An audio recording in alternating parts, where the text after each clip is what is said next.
Hello students, हम पढ़ रहे हैं जनसंख्या वृद्धि, वितरण एवं घनत्व। हमारा टॉपिक चल रहा था जनसंख्या वृद्धि का, और जनसंख्या वृद्धि में हमने सिद्धांत पढ़े। एक तो जनसंख्या का माल्थस का सिद्धांत, जनसंख्या वृद्धि सिद्धांत, और फिर हमने पढ़ा यहाँ पर माल्थस के बाद में थॉमसन का, नोटेस्टिन का जनसंख्या संक्रमण सिद्धांत, डेमोग्राफिक ट्रांजिशन थ्योरी पढ़ी हमने। उसके बाद अगला जो सिद्धांत है वो है अनुकूलतम जनसंख्या सिद्धांत, अनुकूलतम जनसंख्या सिद्धांत, ऑप्टिमम पॉपुलेशन थ्योरी।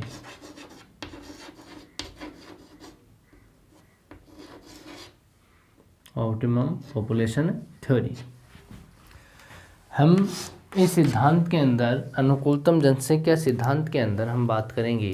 तो ये जो सिद्धांत है अनुकूलतम वाला, ऑप्टिमम पॉपुलेशन है, ये सिद्धांत जो प्रदेश है, कोई भी प्रदेश है, उस प्रदेश के जो प्राकृतिक संसाधन है, ठीक है, प्राकृतिक संसाधन है, उनकी जो जनसंख्या के संतुलन पर आधारित है। यानी कि जो प्राकृतिक संसाधनों को वो जनसंख्या किस आधार से उसको यूज कर रही है, उन संसाधनों को, उस पर आधारित है। संतुलन से ही जनसंख्या अधिक सुख समृद्धि प्राप्त कर सकती है। संतुलन नहीं होगा तो उस जनसंख्या को, उस प्रदेश में यहाँ पर सुख समृद्धि नहीं होगी। अगर सुख समृद्धि चाहिए तो वहाँ पे अनुकूल जनसंख्या ही होनी चाहिए। यानी जितनी मात्रा में वहाँ पर संसाधन है उसके अकॉर्डिंग वहाँ पे जनसंख्या होगी, तो कंडीशन संतुलन की रहेगी। आदर्श जनसंख्या वह होती है जिसके द्वारा, या जिसके द्वारा हम कह सकते हैं कि अधिकतम जो मानव कल्याण हो, अधिकतम मानव कल्याण। यानी कि आदर्श जनसंख्या वही है जहाँ पर मानव का कल्याण हो, ठीक है। यानी मैक्सिमम ह्यूमन वेलफेयर, मानव कल्याण, अधिकतम मानव कल्याण हो, वहाँ पर आदर्श जनसंख्या कहलाती है। अनुकूलतम जनसंख्या का विचार सबसे पहले, अनुकूलतम जनसंख्या का सबसे पहले जो विचार आया था वो सिज्विक के द्वारा आया था। सिज्विक ने अर्थशास्त्रियों के सामने अपना विचार व्यक्त किया था। सबसे पहले विद्वान का नाम है सिज्विक। अनुकूलतम जनसंख्या का, अनुकूलतम जनसंख्या का सबसे पहले विचार, पहले विचार, अर्थशास्त्रियों के सामने सबसे पहले विचार रखने वाला जो विद्वान था अनुकूलतम जनसंख्या, ऑप्टिमम पॉपुलेशन का, वो सिज्विक था। यहाँ पर जिसने अनुकूलतम का प्रयोग, यानी अनुकूलतम जो शब्द है उसका प्रयोग किया था, किसने किया? सिज्विक। इसने नहीं किया, बाद में एक विद्वान आया था केनन, ठीक है, उन्होंने इसे उचित शब्दों में प्रस्तुत किया, इस सिद्धांत को, अनुकूलतम सिद्धांत को। यहाँ पे हम कह रहे हैं सिज्विक विद्वान है, इन्होंने तो सबसे पहले विचार रखा, लेकिन इस शब्द का प्रयोग नहीं किया, इस शब्द को यूज नहीं किया अनुकूलतम को। लेकिन बाद में आने वाला जो विद्वान था उसका नाम है एडविन केनन।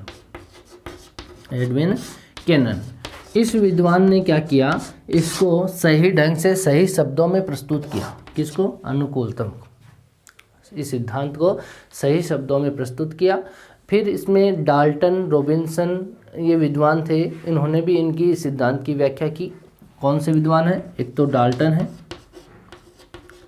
एक रॉबिन्सन, रॉबिन्स ये विद्वान है, और एक विद्वान जो है वो है कार्ल सैंडर्स। इन तीनों विद्वानों ने इसकी व्याख्या की। कार्ल सैंडर्स, इन तीनों विद्वानों ने क्या किया? अनुकूलतम सिद्धांत की व्याख्या प्रस्तुत की। सबसे पहले विचार किसने दिया अनुकूलतम का? सिज्विक ने, ठीक है। लेकिन सही शब्दों में प्रस्तुत किसने किया? एडविन केनन ने। फिर इस सिद्धांत की व्याख्या किसने की? डाल्टन ने, रॉबिन्सन ने और कार्ल सैंडर्स ने। इन्होंने इसकी सही व्याख्या की। ठीक, यहाँ पे हम अनुकूलतम सिद्धांत के बारे में पढ़ा कि प्राकृतिक संसाधनों को जनसंख्या के संतुलन के आधार पर हम इसको कहें तो संतुलित होने के लिए अधिक सुख सुविधा जहाँ मिल रही है वहाँ पे अनुकूलतम जनसंख्या है। ठीक है, अगर अनुकूल होगी तो वहाँ पर अधिक से अधिक मानव का कल्याण हो सकता है, यानी मैक्सिमम ह्यूमन वेलफेयर हो सकता है वहाँ पर। ठीक है, यहाँ पे हम देखें जनसंख्या जो वृद्धि है, अगर वृद्धि ज़्यादा होगी कहीं भी तो उसके दुष्परिणाम हमें देखने को मिलते हैं।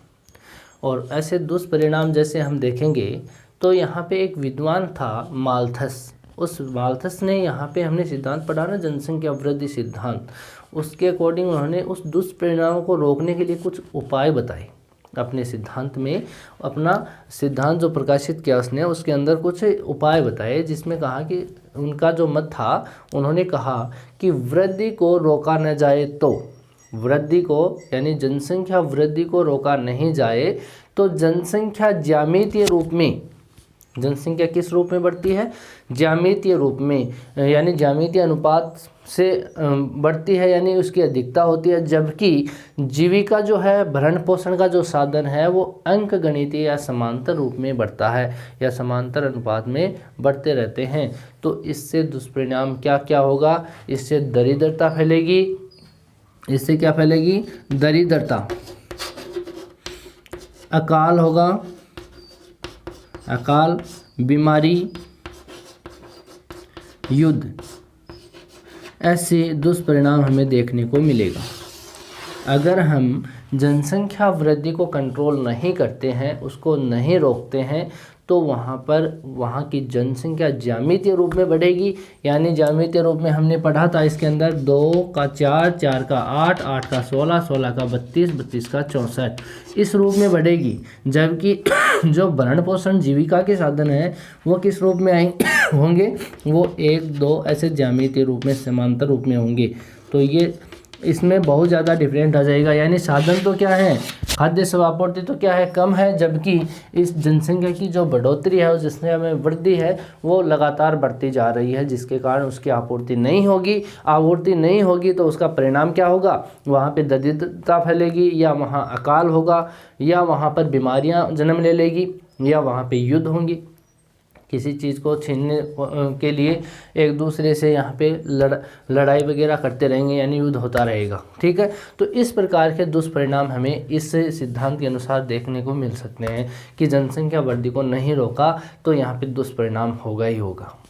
ठीक है, उन्होंने इस एडविन कैनन ने, इन जो डाल्टन महोदय हैं, इन्होंने कुछ बातें कही हैं जिसमें डाल्टन की एक परिभाषा है।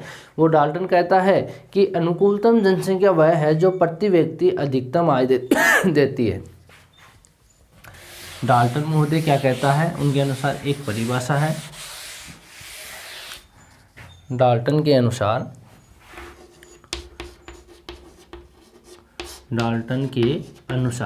एक परिभाषा क्या है?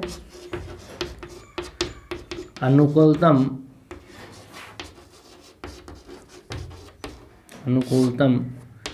जनसंख्या वह है जो प्रति व्यक्ति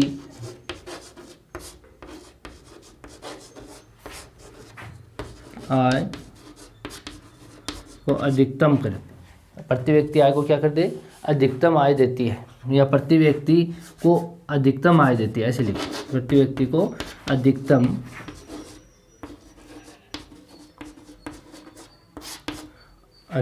आय देती है।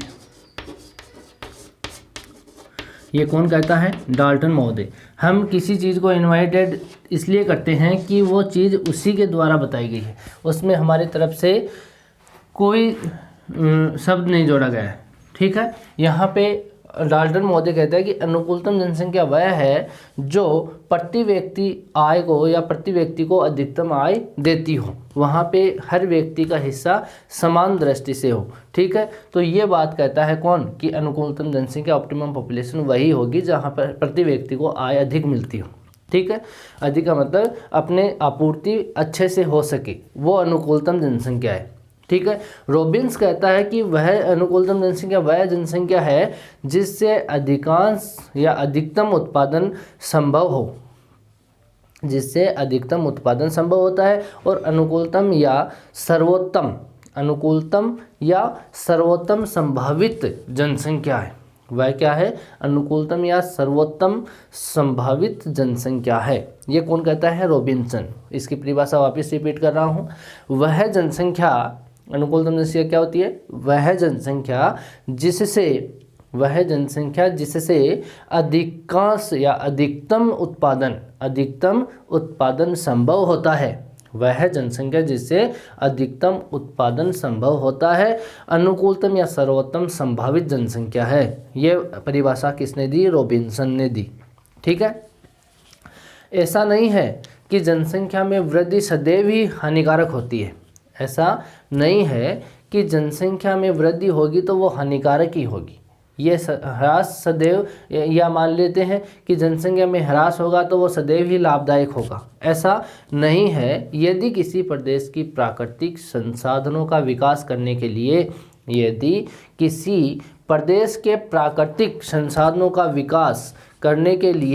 जितनी जनसंख्या चाहिए, क्या चाहिए? जितनी जनसंख्या चाहिए उतने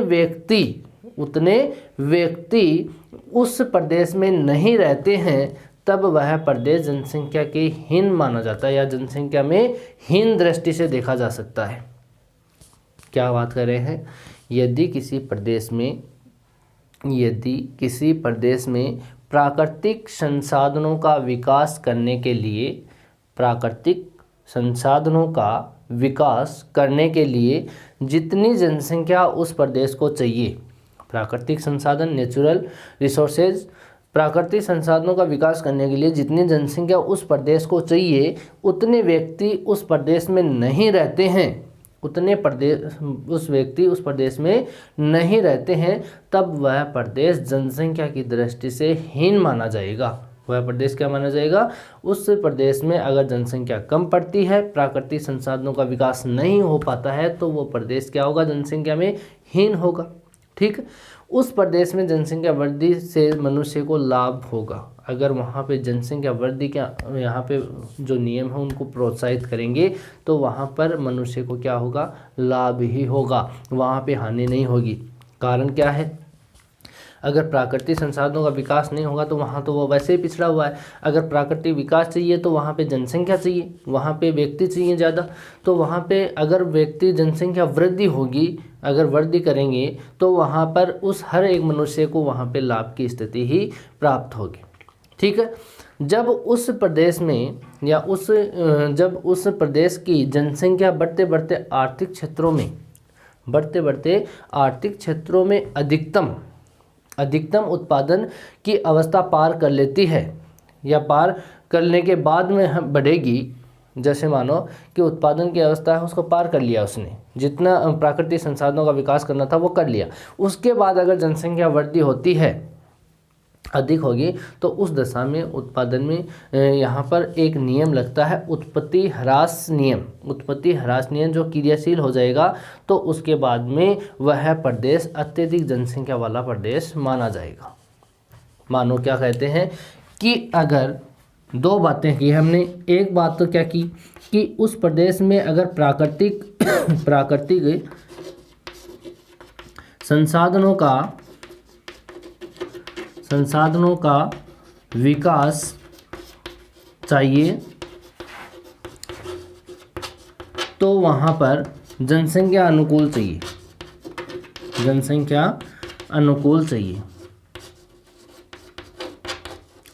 अगर जनसंख्या अनुकूल नहीं है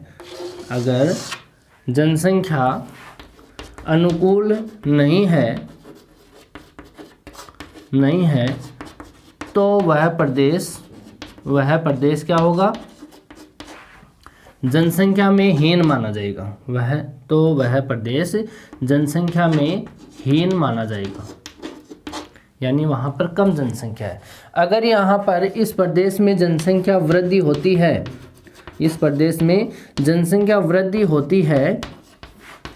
है तो हर व्यक्ति को लाभ होगा, हर व्यक्ति को लाभ होगा,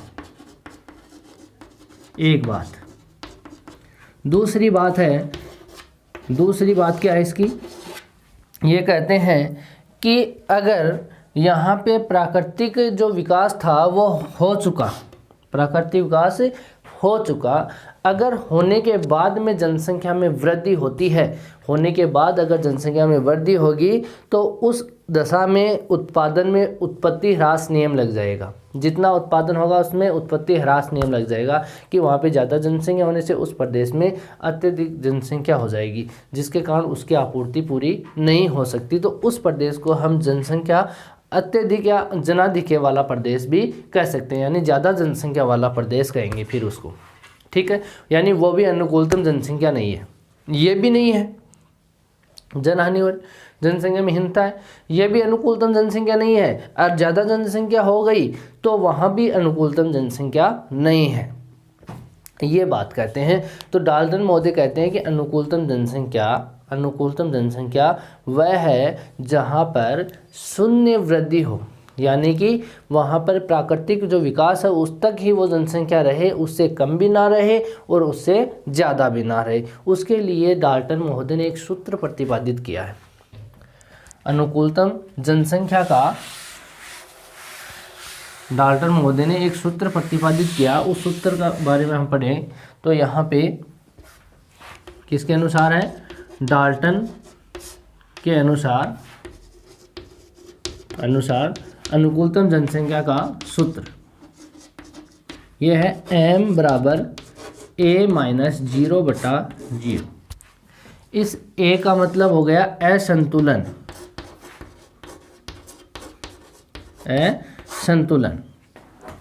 यहाँ पे हम कह सकते हैं जैसे माल एडजस्टमेंट, एम का मतलब क्या हो गया, असंतुलन या माल एडजस्टमेंट, ठीक है। ए का मतलब हो गया एक्चुअल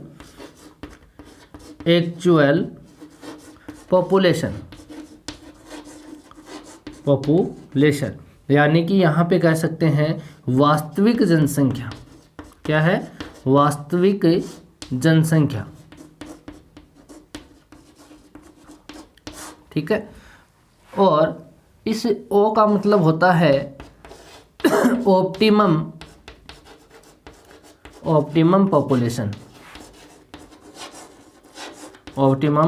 पॉपुलेशन, यानी कि यहाँ पे अनुकूलतम जनसंख्या।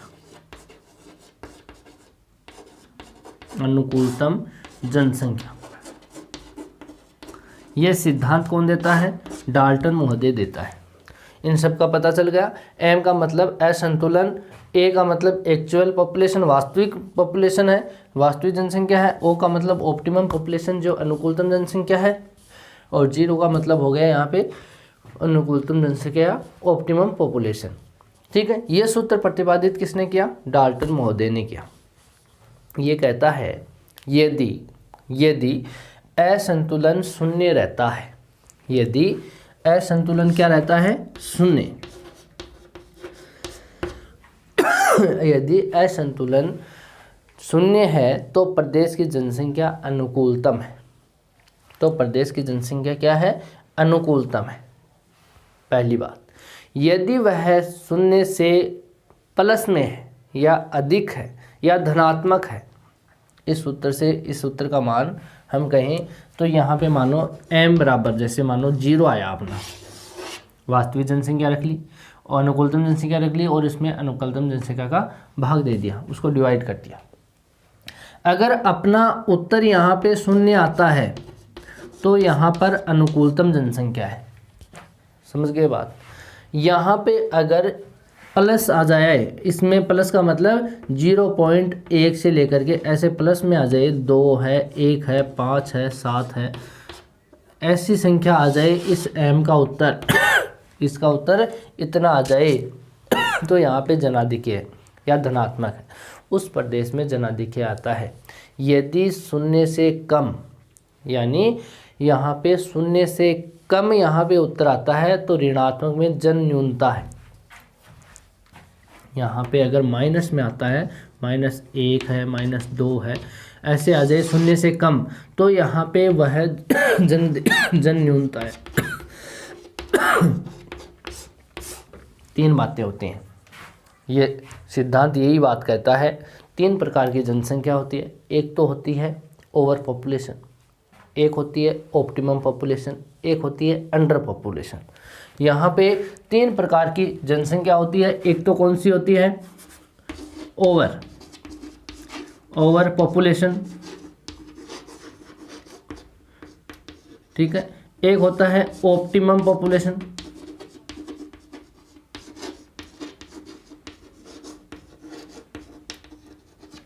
और एक होता है यहाँ पे अंडर पॉपुलेशन।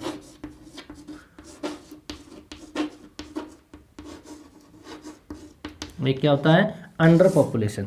यहाँ पे ओवर का मतलब हो गया जनाधिकी, अधिक जनसंख्या। इसका मतलब हो गया अनुकूलतम जनसंख्या। इसका मतलब क्या हो गया? अनुकूलतम जनसंख्या। अंडर का मतलब हो गया जन न्यूनता। 3 हो गए। या तो वह जनसंख्या उस प्राकृतिक संसाधनों से ज़्यादा है वहाँ पे ज़्यादा है, या प्राकृतिक जो संसाधन उनके बराबर ही है, या उस जनसंख्या है वो प्राकृतिक संसाधनों से कम है, वहाँ पे जनसंख्या वृद्धि होने की ज़रूरत है यहाँ पे, ठीक है। यहाँ पे ज़्यादा व्यक्ति हो गए, उनको कम करने की ज़रूरत है। यहाँ पे अनुकूलतम यानी कि सही संतुलन बना हुआ है, ठीक है। तो ये सिद्धांत कहता है। इसके लिए एक एग्जाम्पल भी है, जैसे साइबेरिया जैसा क्षेत्र है, उस साइबेरिया वाला क्षेत्र में कोयला है, लोहा क्षेत्र जितने भी हैं उन क्षेत्रों में और तथा वहाँ के वनों में जो श्रमिक हैं, जहाँ साइबेरिया वाले क्षेत्रों में श्रमिकों की संख्या है वो बढ़ने से, वहाँ पे श्रमिक ज़्यादा होने से और जनसंख्या में वृद्धि होने से वहाँ के आर्थिक उत्पादन में वृद्धि होती है, क्योंकि वहाँ पे क्षेत्र क्या है? बड़े क्षेत्र हैं, वहाँ पे प्राकृतिक संसाधन ज़्यादा हैं, वहाँ पे जनसंख्या क्या है? कम है। साइबेरिया जैसे क्षेत्रों में वो ठंडे क्षेत्र हैं, शीत क्षेत्र हैं, जहाँ पर जनसंख्या वृद्धि होना लाजमी है। वहाँ पे जनसंख्या वृद्धि होगी तो वहाँ पे आर्थिक उत्पादन क्या होगा? बढ़ेगा, ठीक है। लेकिन भारत जैसे देश में, भारत में क्या है? वहाँ पे जैसे कोयला बिहार है, भारत में मध्य प्रदेश में कोयला लोहा जैसे क्षेत्र है, वहाँ पे कुछ क्षेत्र हैं जहाँ नगरों में, वहाँ पे सिंदरी है, बोकारो है, भिलाई है, उनके बसने के बाद में जहाँ खनिज क्षेत्रों में आर्थिक उत्पादन बढ़ा है, वहाँ जैसे सिंदरी बोकारो जैसे क्षेत्रों में जनसंख्या ज़्यादा बढ़ने के बाद में वहाँ पे आर्थिक संसाधन बढ़ा है, परंतु वहाँ भी जनसंख्या में क्या होता है? अधिक वृद्धि होते होते अनुकूलतम की सीमा को पार करने के बाद में उत्पादन में ह्रास ही होता है। कारण क्या है? कि ये कहते हैं कि अगर किसी राष्ट्र की जनसंख्या निरंतर बढ़ने पर, उत्पादन के साधन या उत्पादन में तो वृद्धि हो जाएगी, लेकिन उत्पादकता भी उसी अनुरूप बढ़ती है। और परंतु वहाँ पे निश्चित जनसंख्या की मात्रा है, उस निश्चित के बाद में अगर बात करें तो उत्पादन में वृद्धि तो होगी, लेकिन उत्पादकता जो होगी वो घटेगी। यहाँ पे एक डायग्राम के द्वारा इसको समझते हैं। ये कहने का मतलब ये है कि किसी स्थान पर ज़्यादा जनसंख्या होगी तो उत्पादन तो ज़्यादा करेगी वो, लेकिन प्रति व्यक्ति उत्पादकता क्या होगी? उसकी कम होगी। ये सिद्धांत यही साबित करना चाहता है। एक डायग्राम है, जैसे मानो यहाँ पे ये उत्पादकता है, ये क्या है? उत्पादकता। ये है उत्पादकता। यहाँ पे है श्रम। श्रम का मतलब समझ गए? यहाँ पे ये श्रम है, यानी ये जनसंख्या की मात्रा के लिए हम लिख रहे हैं, जनसंख्या की मात्रा। यहाँ पे ये श्रम है, ठीक है। श्रम जैसे जैसे बढ़ेगा, यहाँ पे ये श्रम है, ठीक है, जैसे जैसे बढ़ेगा उत्पादन भी वैसे वैसे बढ़ेगा, यानी इसके अंदर ये उत्पादन बढ़ रहा है। समझ रहे हो बात? एक स्थिति ऐसी आएगी कि यहाँ तक तो ये इसकी सीमा थी कि यहाँ तक बढ़ गए, कोई बात नहीं, यहाँ पे प्राकृतिक संसाधन है वो इतना ही है, वो बढ़ रहा है। लेकिन इस सीमा को पार करने के बाद में जनसंख्या बढ़ती है तो जो इसके संसाधन थे वो घटना स्टार्ट हो जाएंगे। वो क्या होंगे? घटना। तो ये कंडीशन जो बनती है ये अनुकूलतम जनसंख्या की है। क्या है? अनुकूलतम जनसंख्या की। अब इसका एग्जाम्पल देखते हैं। ये सूत्र है, ये डाल्टन महोदय बताते हैं ऐसी बातें। तो अब इसके सूत्र में हम बात करें तो जैसे मानो एक तरफ हम लिख लेते हैं श्रमिक, एक तरफ क्या लिखते हैं, श्रमिक, आपको समझ में आ जाएगा। एक जगह लिखते हैं उत्पादन और एक जगह लिखते हैं उत्पादकता। यहाँ पे हम ये कहते हैं कि ये श्रमिक है, यहाँ पे मान लो 2 श्रमिक हैं, ठीक है, 2 क्या है, श्रमिक या पॉपुलेशन है, जनसंख्या है, पॉपुलेशन कर लो इसको, ठीक है, ये 2 हैं। इन 2 आदमियों ने यहाँ पे उत्पादन किया 10 केजी, कितना किया, 10 केजी उत्पादन किया, या 100 केजी मान लो इसको, 100 केजी उत्पादन किया मान लो, ठीक है। एक व्यक्ति के हिस्से में कितना आया, एक व्यक्ति के हिस्से में यहाँ पे कितना आया, 50 केजी। प्रति व्यक्ति उत्पादकता कितनी है, 50 केजी। मान लो एक घर में 100 केजी अनाज आया, तो 2 आदमी हैं, दोनों के हिस्से बराबर कितने आएंगे, 50-50, ठीक है। यहाँ पे अगर 5% होंगे, यहाँ पे कितने परसेंट होंगे, 5% होंगे, यानी 5 आदमी होंगे, तो वहाँ पे उन 5 आदमियों ने यहाँ पर क्या किया, 400 केजी उत्पादन कर लिया मिल करके। अब एक व्यक्ति के हिस्से में कितना आया, यहाँ पे 80 केजी आया, तो उत्पादकता कितनी है, 80 केजी। अब समझ में आएगा आपको। यहाँ पे अगर 100% होंगे, 100% होंगे, यहाँ पे 100% ने यहाँ पे 1 लाख उत्पादन किया, कितना किया, 1 लाख उत्पादन किया। एक के हिस्से में कितना आया, 1000 केजी, कितना आया, 1000 केजी, ठीक है। यहाँ पे मानो कि इस कंडीशन में, यहाँ पर ये वाली कंडीशन है, तो यहाँ पे मानो 200 व्यक्ति हो गए, कितने हो गए, 200% हो गए, और 200% ने यहाँ पे 1.5 लाख उत्पादन कर लिया, कितना कर लिया, 1.5 लाख, ठीक है। यहाँ पे इन्होंने 1.5 लाख उत्पादन किया है, तो एक के हिस्से में कितना आया, 750 केजी, कितना आया, 750 केजी। अब समझो इसको, ये कहता है जनसंख्या बढ़ेगी तो उत्पादन तो बढ़ेगा।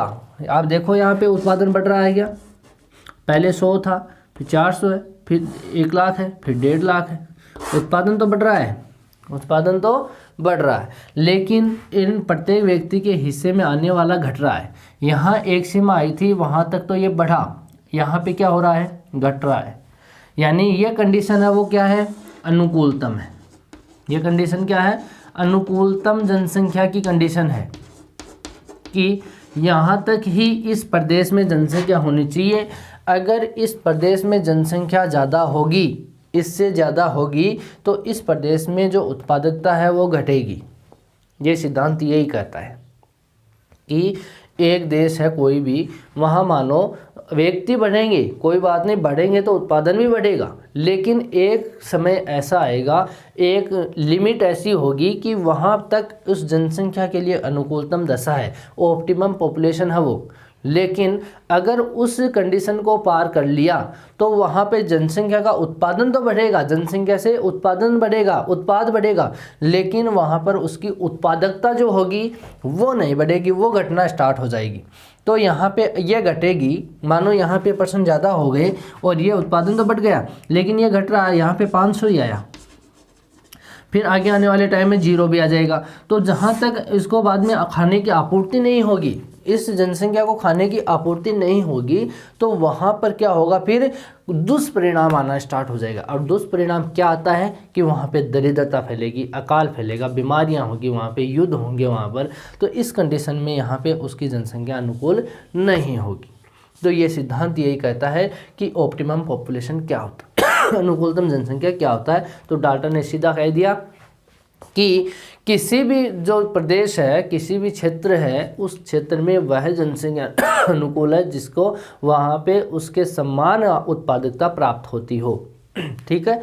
उसके बाद में यहाँ पे उन्होंने कहा जनसंख्या उन्हीं प्रदेशों में सही हो सकती है, जनसंख्या उन्हीं प्रदेशों में जिसमें जनसंख्या और संसाधनों का क्या हो, पारस्परिक समायोजन हो। जनसंख्या वहीं तक सही होना चाहिए जहाँ पे क्या होना चाहिए, जनसंख्या और संसाधनों में एक साथ समायोजन होना चाहिए। समायोजन बिगड़ गया तो वहाँ का माहौल ही बिगड़ गया, वहाँ पे जनसंख्या बिगड़ने से, माहौल बिगड़ने से क्या होगा, फिर दुष्परिणाम ही सामने आएंगे। ठीक है, ये सिद्धांत है अनुकूलतम जनसंख्या का सिद्धांत। ठीक है, आगे की बात करेंगे हम नेक्स्ट वीडियो में। आज के लिए इतना ही।